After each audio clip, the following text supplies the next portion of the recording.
black cold, cold, lost and upside down.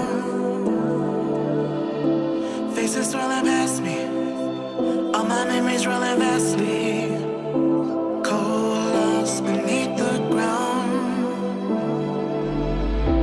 All done by my own hand, I allow my feelings to become sand. Oh, if you're gonna cut me down, better do it quickly now. Now you can cut me down, but I won't stay for long. I'll grow back again. Oh yeah, my roots are strong.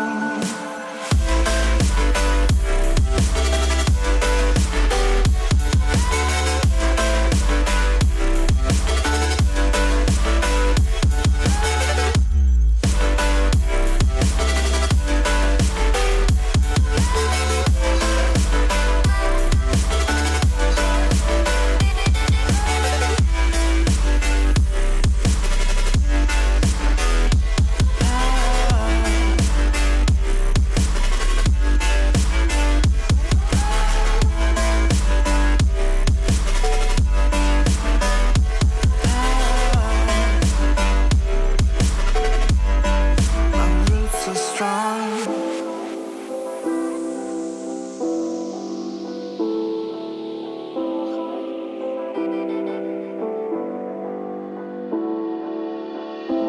This is not forever. Folks changing like the weather. Cold, wet, and all around. Toxic people being severed, like leaves falling in September. Cold, wet, and on the ground. You can cut me down, but I won't stay for long. I'll grow back again. Oh yeah, my roots are strong. My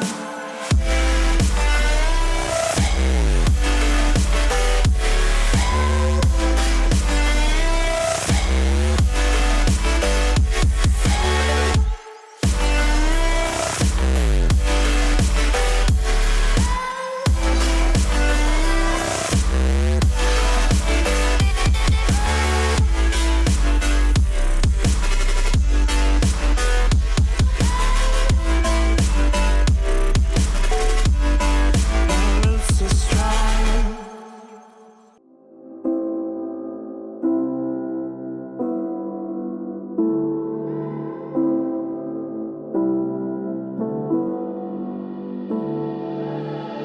Standing in a glass bowl at the end of a black hole, cold, lost and upside down.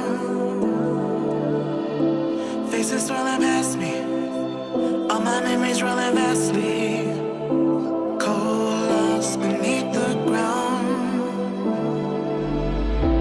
All done by my own hand, I allow my feelings to become sand. Oh, if you Hello everybody, hope you're all having a wonderful day today. Welcome to my channel, my name is Zen. What you guys just saw were these swatches from the Lorac Mega Pro 4 palette. So you saw the swatches, obviously, so now I'm going to tell you some of my thoughts about this palette. For the past few years, Lorac has been releasing these Mega Pro palettes around the time for the holidays and all that, and these are limited edition palettes. This one is $59. It has 32 shadows, and the way that it is set up is that the top 2 rows up here are mattes, and then the bottom 2 rows are shimmers.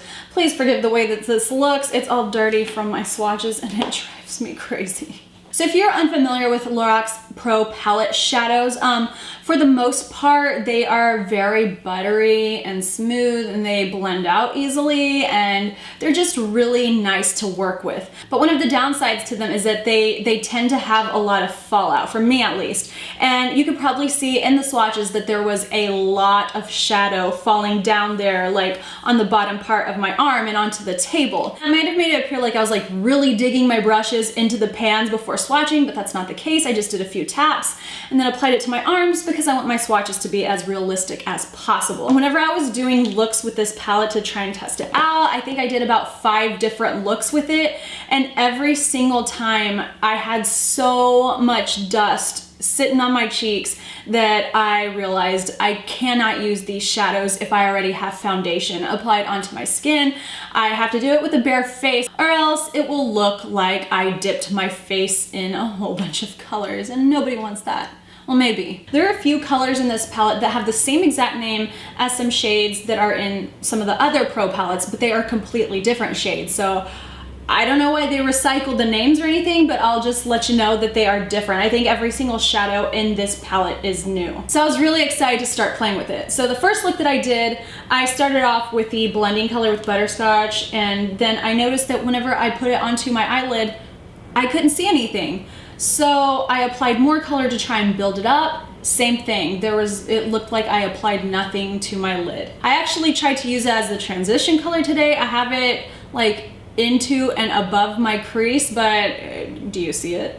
So then with that look, whenever I finished it up, I went in with Cool Taupe at the top for my brow bone color, and the same thing. I dusted it onto my brow bone, and it's like it just dusted away off into the wind and didn't even stick on there. By the way, for those swatches, I did have primer on my arms, and whenever I test these out and played with them, I do have primer on my eyelids as well. So then I tried Pink Peony there at the top.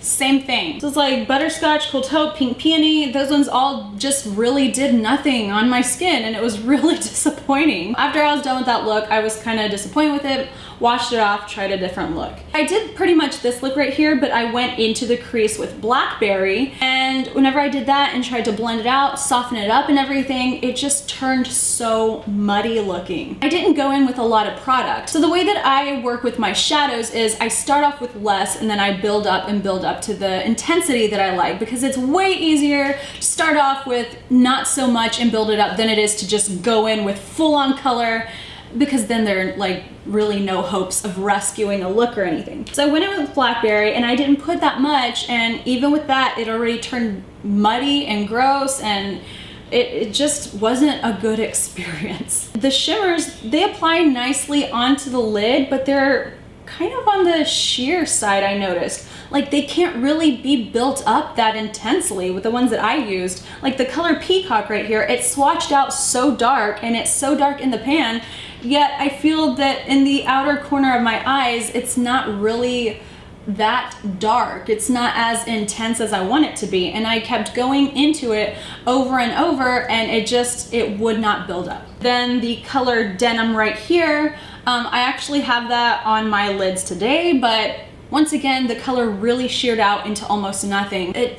There wasn't much color. I was really surprised because I filmed the swatch video days ago, and then I played with them after the fact onto my lids. So the way that they swatched, I was really expecting to have some really good color payoff, really buildable colors and all that, but I don't know what the deal is. So if you don't mind the colors coming off lighter than they appear in the pan, then you still might have a good time with this palette. I'm sure with the way I'm talking about this, it might seem like this is a horrible palette. It's not horrible. So the mattes, they were really soft. If they didn't shear out to nothing, they blended out real nicely.